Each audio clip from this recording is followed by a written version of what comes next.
Madam Secretary, could you please call the roll? Thank you, Mr. President. Division 7, Gary Van Dam.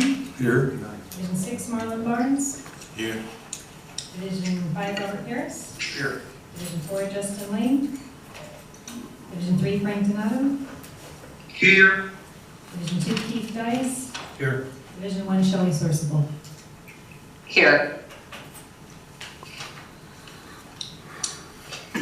Item 4, adoption of agenda. Do I have a motion to approve the agenda? Move we approve the agenda. I'll second. Roll call vote, please. Gary Van Dam. Yes. Marlon Barnes. Yes. Rob Harris. Yes. Justin Lane. Frank Donato. Yes. Keith Dice. Yes. Shelley Sourceable. Yes. Carried. Item 5, period open to the public. If anybody in the audience would like to address the board on any item that is not on the agenda, please feel free to do so now.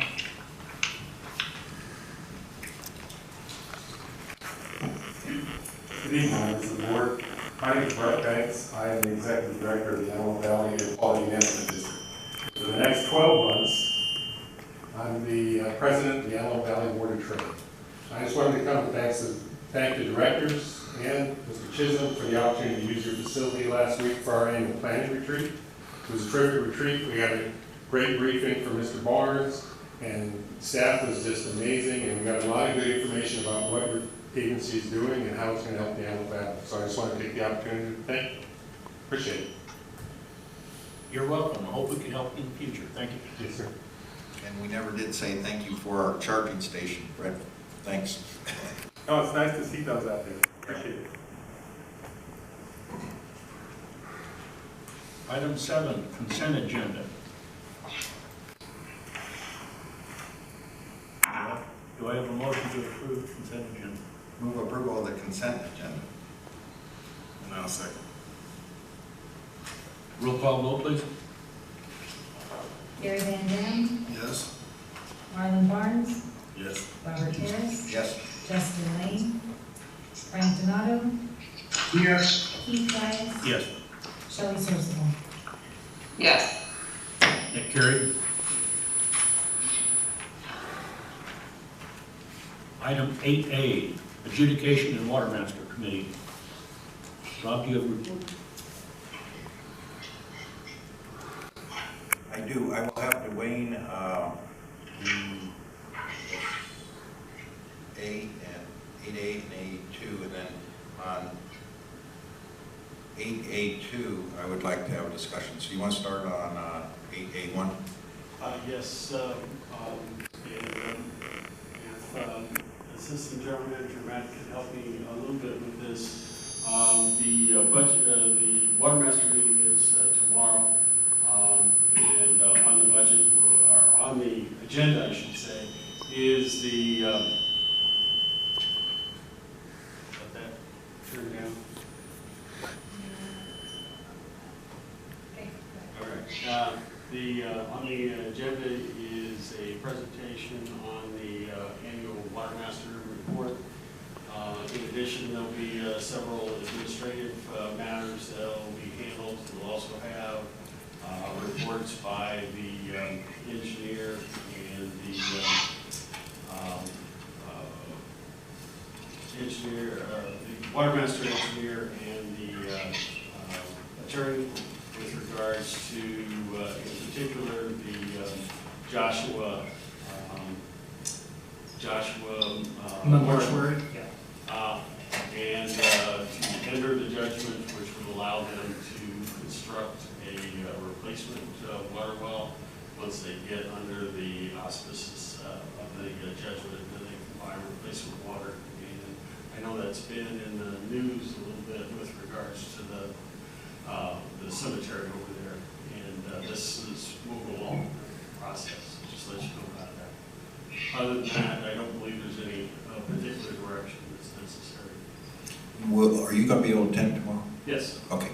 I have a work commitment that I will not be able to attend. I didn't know for sure until yesterday, so that'd be good. Yep. And that brings us to 8A2. Wayne and I had a discussion last week that potentially I would not be able to attend tomorrow's meeting, and I wouldn't know till yesterday. And Wayne at that time had a commitment in Sacramento, but I think we've taken care of that. Right. So because of that possibility, and because of the requirement to have 5 votes, I had asked Matt to place 8A2 on the agenda so we could get an alternate to the alternate in case the situation ever came up where Dwayne and I could not attend, because if we could not attend, then the meeting would have to be canceled. So I thought it would be a good time at least to have the discussion about if we were to do an alternate of the alternate, if this situation ever came up again, how would we like to do that? When I was originally put on the board as the representative, and we chose Dwayne as the alternate, we had a board discussion about in the future, as we moved into more administrative duties of the water master, it would be potentially more appropriate to have our AVAC staff representing AVAC rather than the board. And so I just wanted to throw that out as discussion and see what our thoughts about who would an alternate of an alternate be if we get into this situation again. And maybe at some point we want to move forward and do that in case either Dwayne and I got sick the night before or something like that. So we would always have somebody up on deck that could fill in. Obviously, Matt would not be a good choice because Matt is the water master administrator, so he should not be sitting up there. And other reasons. And other no, that's the main reason. And so my thought is I am in favor of having an alternate of an alternate that would be a staff member that would be working, you know, all the time. So if an emergency arose on the day of the water master meeting, that they could fill in. And so I wanted to generally have a discussion with the board and staff, get your recommendations, and see if we can move forward with something like that, or at least brainstorm it now and bring it back on another agenda to make a decision. So, and I had the discussion with Matt, so Matt, your thoughts, and I know you and I talked about some options that seem pretty good. Yeah, and my thought is, you know, with the process that we've established as an agency where we're bringing all decisions before the board ahead of time, prior to the meeting, water master meeting, that, and a lot of the issues are technical in nature, that maybe it makes sense to have another staff member as an alternate to Dwayne to fill in on the board in those rare instances where both Director Paris and Mr. Chisholm are gone. And my feeling is I enjoy being on that board. I want to continue as long as the board wants me to continue on that board. There's a lot of history that I have. My work commitments the last several months have made me, I think I've missed one meeting for work commitments, one meeting for vacation. So it just seems that now's a good time to discuss it. And what are your thoughts? I have a question. This is Shelley. What about one of the directors that's on that committee? We certainly could have that discussion. I know work commitments for Marlon and Frank are pretty heavy, like mine are. But Bowser might be a good choice. Sorry. And how I anticipate it happening, Shelley, is 99% of the time, Dwayne and I will be able to fill this position. The problem's going to arise, like we saw happen with LA County at one time, where for emergency reason they can't show up, and now we have to fill in the position. position. So those were my thoughts, but it's certainly something I can take back to our committee to discuss and then bring back a consensus from the committee back to the board. That might be the better way to do it. That might help us make a quicker decision. Right. If we had a committee Yeah. recommendation. This is Frank. I think we need just a little more time to discuss this. I think I agree with Rob in the sense that I don't have a problem having an alternate, but I think we need a little more time to make sure we make the right choice. I also believe as well that there's political views. I mean, the person doesn't have an earpiece to be talked to who's going to be making that decision at that meeting. So I like to, like you said, Rob, I want maybe to go back to the committee, and then the committee could talk about it and brainstorm it, and then come back to the board with some options. That's just my opinion. Yeah, and Frank, I think that's a great idea. And again, the reason I put this on is I was afraid we were going to have to make a quick decision so the water master me could go forward, but Dwayne was able to resolve that conflict, and so we're in good shape. So thank you. Okay. Okay, Rob, that's a good idea. You can take it back to your committee and make a recommendation to the full board at a future meeting. That would be great. Thanks, Keith. You're welcome. Item 8B1, Planning Committee. I believe our Assistant General Manager, Matt Knudsen, has a report for us.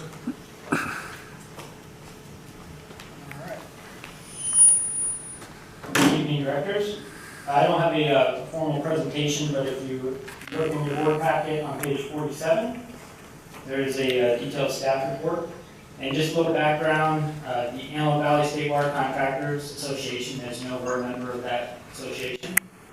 They had their annual budget meeting on July 11th, 2019.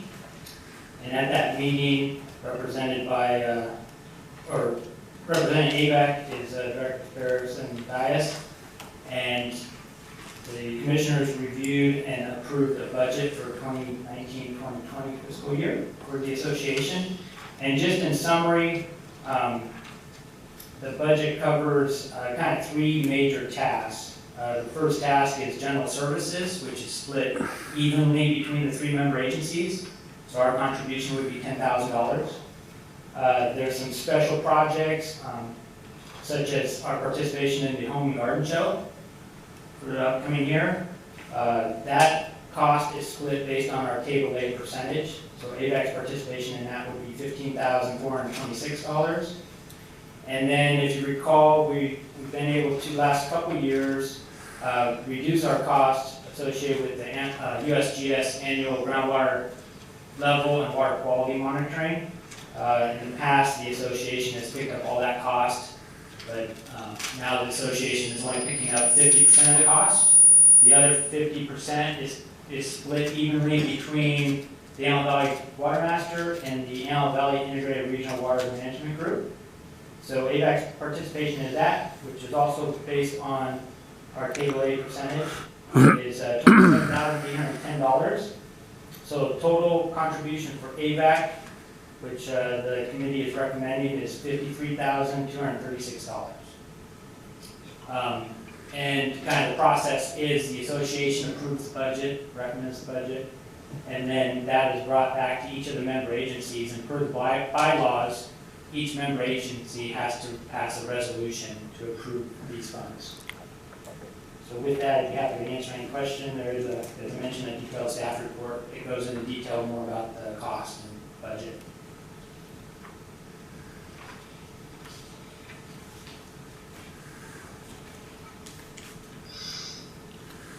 Mr. Chairman, I'll move approval of resolution number R1915.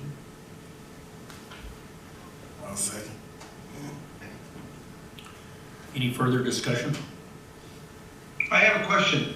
I do. Go ahead. What was it compared? What was the dollar amount this year compared to what we're going to be voting on here? Is that last year, Frank? Last year's budget compared to this Yeah. year's? Well, I guess it would be last. Yeah, because this is for the new. I don't know what is it, fiscal year, whatever you Yeah, want to call fiscal it. year 1920. So to answer your question, Frank, the USGS cost was essentially the same. The general services and kind of special projects that covered the Home and Garden Show was actually about $19,000 more last year. So it's a reduction for this fiscal year. Yeah, in the future, can we please have that comparison? It'd be very helpful. Sure, we'll highlight that. It is shown in the budget there on page 49, but we'll kind of mention. Any more questions or discussion? Could we have a roll call vote, please? Did you have a second? I second it. Oh. No, Marlon second. Gary Van Dam, Yes. Marlon Barnes, Yes. Robert Harris, Yes. Justin Lane, Frank Donato, Yes. Keith Dias, Yes. Shelley Sorsigan. Yes. That carried, thank you. Item 9A, public information. Oh, I'm sorry, Matt. Oh, no, I'm just waiting patiently for the next item. Oh, that's right. Thank you for your report. Now for the next one. 9A, Public Information Committee. I believe Matt has a report on this also. Yes. Good evening. We do have a presentation on this, so Directors Sorsball and Donato can follow along. Let's get it running here. All right, here we go.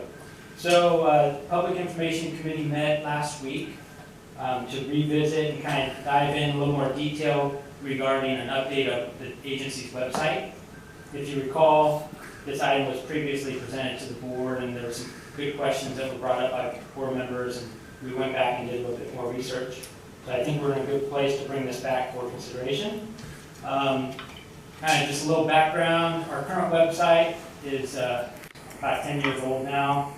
It's hosted by a company called IES, and staff feels that it's in need of design, function, and compliance upgrades.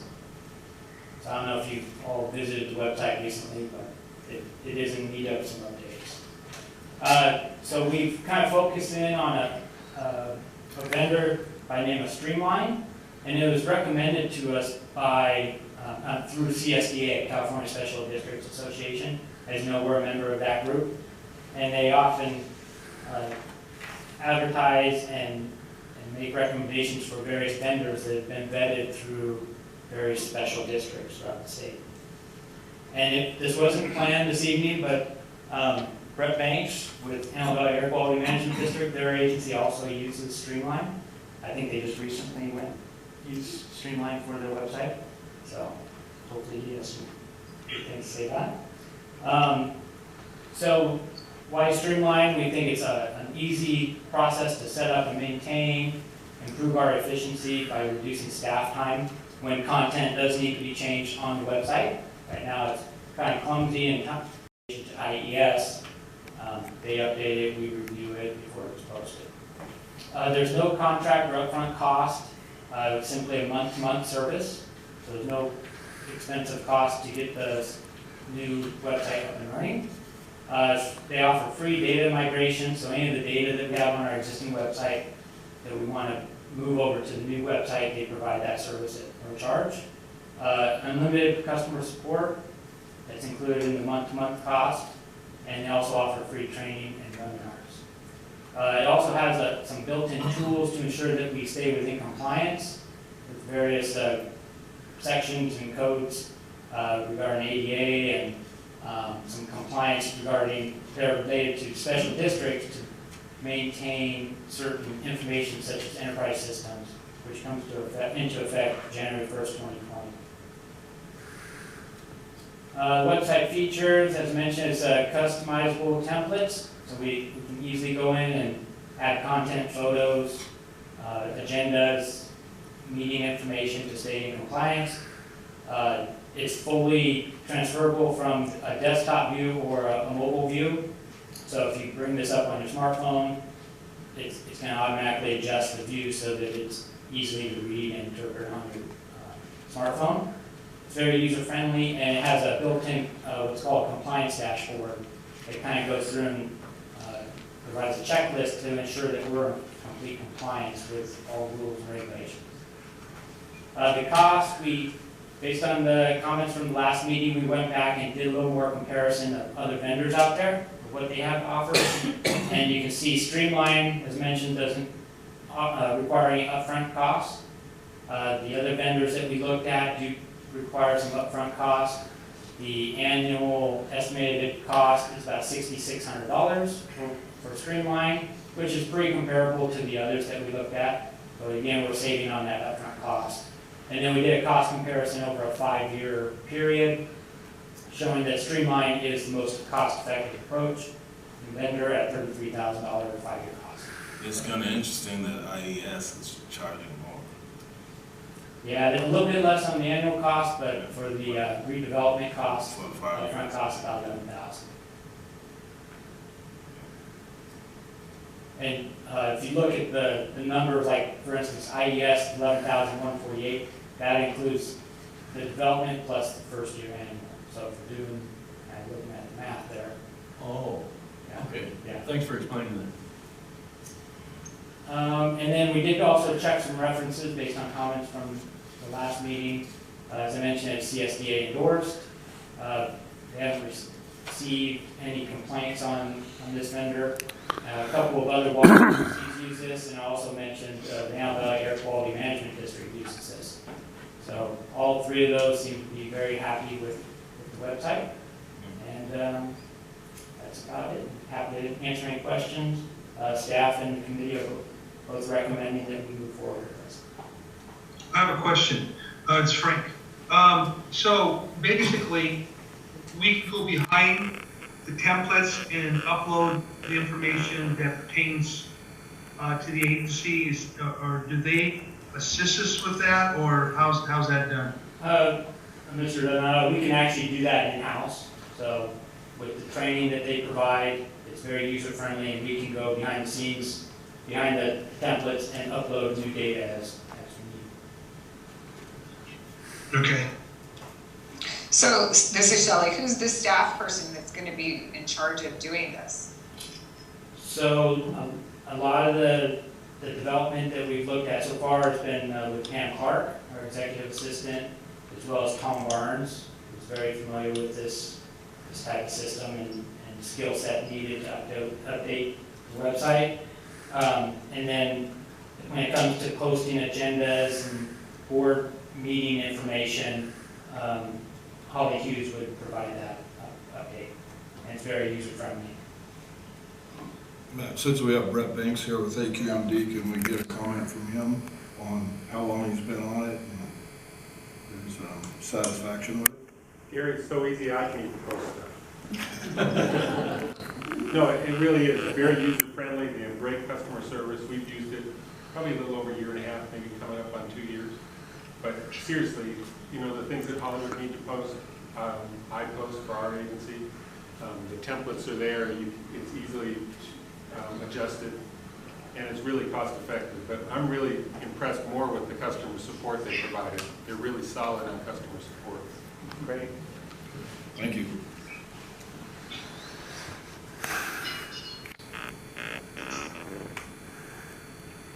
Any more discussion? Do we have a motion?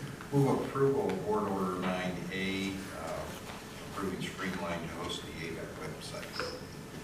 I'll say.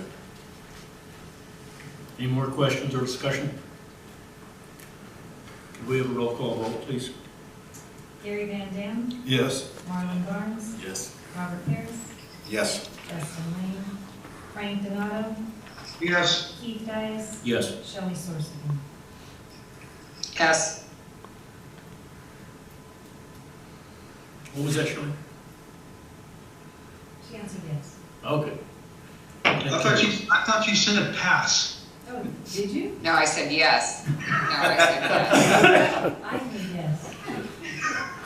Okay, thank you, Shelley. Item 10, General Manager's Report. Mike? Thank you, Board Vice President and Acting President Dias. This is the General Manager's Report for July 22nd, 2019. As we normally start out these reports talking about the weather, as you can see in the region that provides most of our precipitation, you can see that we're in the summertime and snow levels are at 15,000 feet, and so you can't expect any or much at all. This is the Northern Sierra 8 station precipitation graph. You can see from this particular graph that the blue lines correspond to the average situation, and you can see the yellow bars that extend beyond these blue portions here are above average. So with the exception of December and October, we've been right about average, a little bit light here in June, but fairly insignificant, and we wouldn't expect any significant precipitation again until October. Dwayne, Yes. would you mind going back one slide, please? Sure. One behind that before.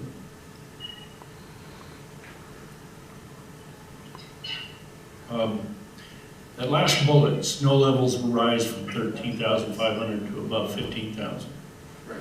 I don't mean to be picky, but do we have any mountains above 15,000 feet?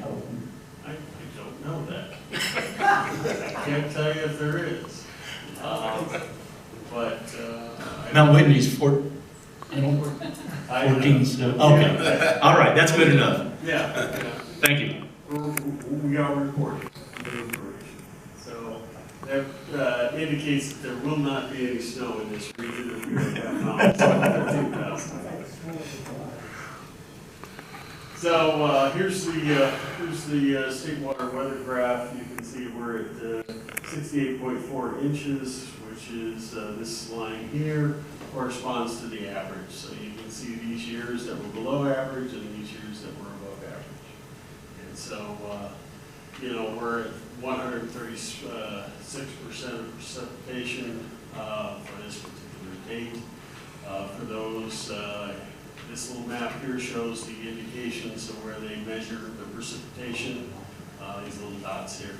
And they take this average in order to come up with these numbers. And it's just a comparison from year to year, and it helps to predict how much water will be available for delivery to the state water contractors. Here's our snow content, statewide percentage. You can see as we move, this is this particular year, so you can see we're down to a situation where we have very little to no snow left. It's finally melted away for the most part, and but you can see we're well above average through the balance of the year. 2 years ago, we had more precipitation but less snow, and so it ran off a little quicker. But irregardless, we'll take these wet seasons anytime we can get at this point. So consequently, because of the very wet winter, you can see that all the reservoirs essentially are full or beyond full or well above average. The two reservoirs of particular interest to the agency include the Lake Orville, which is 122% of average. We have 3,255,000 acre-feet within that reservoir. And in the San Luis Reservoir, we're 133% of average, and we have 1,451,000 acre-feet of storage in this reservoir. And we will be discussing possible limiting our carryover in San Luis Reservoir because of these conditions with the Water Bank Resources Committee in the next several weeks. You can see here that once again, here's kind of a graph of how the water has come within the Orville Reservoir. Once again, here's average, and you can see we're above average, so we're really in pretty good shape here. And they're holding back quite a bit of water here because they're anticipating using close to 400,000 to 500,000 acre feet of the orbital release, some of that orbital storage for the what they call the fall X2 requirement, which would require that cold water be provided to the delta to support the fisheries. Once again, here's the San Luis Reservoir, and you can see how it kind of came down and bumped up a little bit, and it's been holding pretty steady. Closer to home, our conventional treatment plant. We're in the summertime period. We have a maximum rated flow of 90 million gallons a day. Currently, we're flowing at 46 million gallons a day. Rosewood 14 and 6. East side 10 million gallons and 2.5. The Acton water treatment plant is off, but we do have an active pump daily exchange at 2.2 million gallons a day.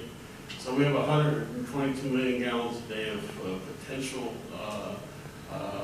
conventional treatment. We're using a little less than half of that to meet our peak summer demands. At East Side, are we all the way up to regular operations since the repair and everything? Yes, we're up to operations on the east side. You'll see that in the upcoming slides. It'll show some geopurification that we're doing in those storage beds there. So if we look at the water bank recovery and geopurification part of the equation, once again, here's our current flow is 1.8 million gallons a day. So you can see, Marlon, that we're using that portion of the facility on the east side for that. West side runs about 3.8 million gallons a day. That's the minimum that's required to keep that treated water line fresh as it moves to the west side. So you can see that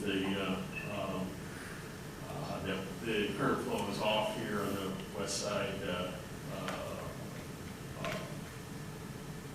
North to Mojave's been off, usually 13 million gallons. The other thing of note is we are exercising the Bench Ranch water wells that provides 1.8 million gallons a day, and that's just for a few weeks in order to be able to get some good quality water quality tests and be able to provide the Department of Health Services. As far as water banking goes, we're continuing to water bank on the east side. We've got about 2,000 acre foot capacity. Our current rate is 4.3 acre feet a day. Our recharge capacity is actually 150,000 acre feet, and we're putting in about 156 acre feet a day. We're also adding to that 20,000 acre feet this year from Metropolitan Water District. So you can see we'll continue to be water banking through the balance of the year. As far as water quality updates go, our bromide and TOC levels are low in the aqueduct, which is always good news. That helps for good THM results. And to this point, we've had no algae issues due to the heat. If you remember in times past, when as it begins to heat up, the algae blooms occur in the canal and can create pretty significant havoc with our screens and blocking. We haven't experienced that to this point. A few regulatory updates. DWR released its final California water plan update. This is a statewide policy document that's updated every 5 years. There's 19 priority actions: watershed management, infrastructure resiliency, restore ecosystem functions, empowering underrepresented communities, improve interagency alignment, address regulatory change, and support decision-making, adaptive management, and long-term planning. DWR is going to host a webinar on Monday, July 29th with an overview of the changes. Staff will be listening into that webinar, and we plan to provide the board with a presentation on the California Water Plan on August 18th for your information purposes only. As far as Cal OES, this has to do with the spillway reimbursement appeal on behalf of DWR on March of 2019. FEMA notified DWR that they didn't consider some of the reconstruction work reimbursable. As a consequence, DWR has appealed that measures. DWR has requested a total of $1.11 billion to recover the emergency response and coverage costs. And it'll take a while before we figure all this out. There's several hundred millions dollars in that $1.1 billion that is eligible for reimbursement now, but they're trying to get some balance. So just want to give you an idea of what the ultimate cost of the spillway reconstruction and the work that was done due to that problem with the spillway that occurred.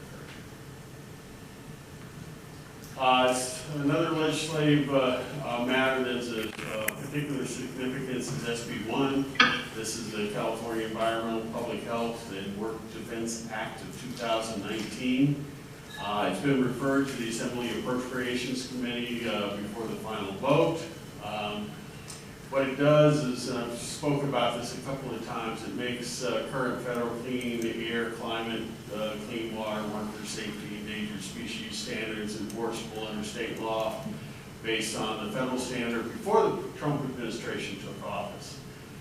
Its intent, which is fairly obvious, is not to change the environmental standards that are coming from the federal area. However, it also doesn't allow the voluntary agreements, which is part because those strict standards that occurred almost 8 years ago would have to be in place, which would force unimpaired flow as the requirement, because this law would not allow those changes to be made, even though that's supported by the governor's office and the State Water Quality Control Board. There's currently work going on by several legislative advocates to try and get some amendments to this legislation to allow those things to occur. More to come, but it would really set us back and have a water quantity hit to the agency for a considerable amount of time until this got changed. As far as events and schedules, we got the Water Master Board meeting tomorrow at 10 a.m. We have a Sustainable Groundwater Planning in Sacramento. We have the Urban Water Institute Conference in San Diego, August 14th through the 16th. We're continuing a legislative trip to the state capitol. And some dates to be determined. That's towards the end of August. And as far as my schedule goes, I will be in town for the next 2 weeks, and the first week of August I will be on vacation. So, happy to answer any questions before you do that. I have a couple questions, Dwayne. Is anybody? I've got a few phone calls on that septic to the health department. Yeah. Anybody aware of those? Has anybody got any letters from the health department on septic tanks? Well, it has to do with septic tanks, and unfortunately, the Antelope, the AVEK agency doesn't address septic tank issues. There's really not much we can do about it. They need to, people that have concerns with that need to correspond with the county with regards to those. Right, that's what I told them. Also had a phone call on Joshua Cemetery on the short-term water. Is there something they could do just off the fire hydrants with a meter to water over there? Because everything that we're talking about is, I mean, to drill a well is, and get it approved is what? At least another 90 days? Yeah, several months, yeah. So. Yeah, there's certainly a possibility that Joshua could work with Waterworks 40, their retail provider, and provide some temporary services off a hydrant meter of some sort or some other method.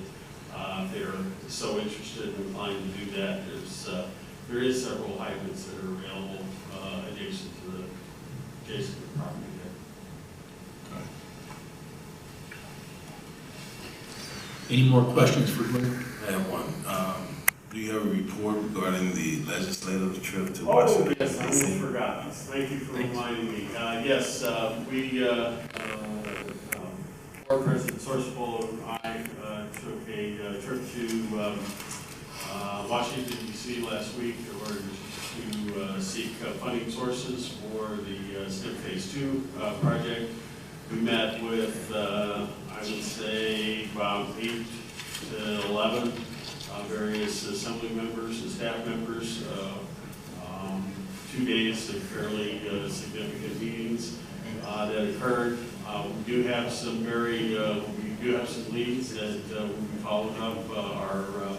Our consultant Townsend Public Affairs will be following up with that. We plan to have a full board presentation on the results of that trip and the follow-up on August 13th. And we'll be able to give you a lot more details with regards to that. But it was quite favorable, and I think it's going to be very productive. And our local representatives were very appreciative of our attendance, and were very helpful in helping us through the process. That's good news. Thank you. And it was Congress members, not assembly, just Yeah, no. Yeah, Congressman for federal. That's even better. Yeah. Next one. Item 11, committee meeting recap report. Is there? No report. Okay. Item 12, directors reports. Rob? No report. Rob? Gary? No report. Frank?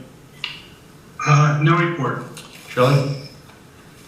No report, thank you, but we did have a very, I felt as though it was a very successful trip to DC, and we will be giving everybody a report. And the important thing about the trip is the contacts we made, but the follow-up, there'll need to be a lot of follow-up in order to really get any kind of action out of anybody in DC.